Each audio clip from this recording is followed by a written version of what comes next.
कि राजा का परिवार क्या होता है और उससे राजा का संबंध कैसा होना चाहिए, और दूसरा ये कि पुत्र ध्रुव की मनोकामना कब और कैसे पूरी होगी। पहले प्रश्न का बहुत संतोषजनक उत्तर मुझे उस समय मिला जब देवर्षि नारद ने महाराज उत्तानपाद को बताया कि राजा का परिवार केवल उसके घर की चार दीवारी तक सीमित नहीं, उसका परिवार उसके समस्त राज्य में फैला होता है और प्रजा ही उसका वास्तविक परिवार है। ये उत्तर सुनकर मैं ये सोचने पर विवश हो गई कि देवर्षि नारद की इस वाणी को आज भुला क्यों दिया गया है और लोग इतने स्वार्थी क्यों हो गए हैं। परंतु दूसरे प्रश्न के विषय में मेरी चिंता ज्यों की त्यों बनी हुई है, क्योंकि जब मैंने भगवान विष्णु को यह कहते सुना कि वे केवल एक भक्त के लिए ईश्वरत्व की गरिमा का त्याग नहीं कर सकते, तो मैं समझ गई कि पुत्र ध्रुव के संकट का समाधान अभी दूर है। संभवतः उसे और दुख झेलना है और परीक्षा देनी है, और ये सोचकर मैं और माता लक्ष्मी दोनों दुखी हैं।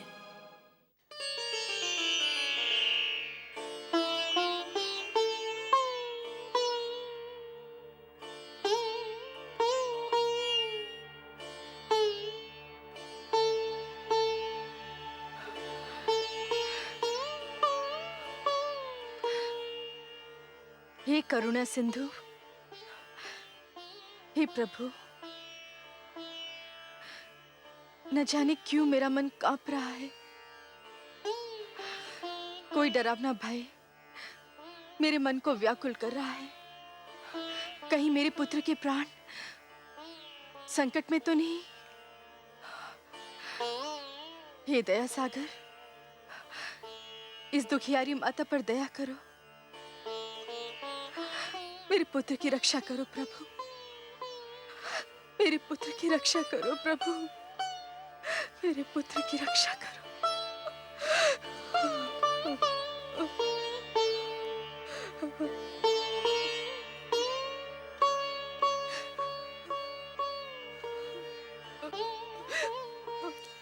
मेरे पाप का दंड मेरे पुत्र को न देना परमेश्वर। उसे कुछ हो गया तो मैं जीते जी मर जाऊंगा।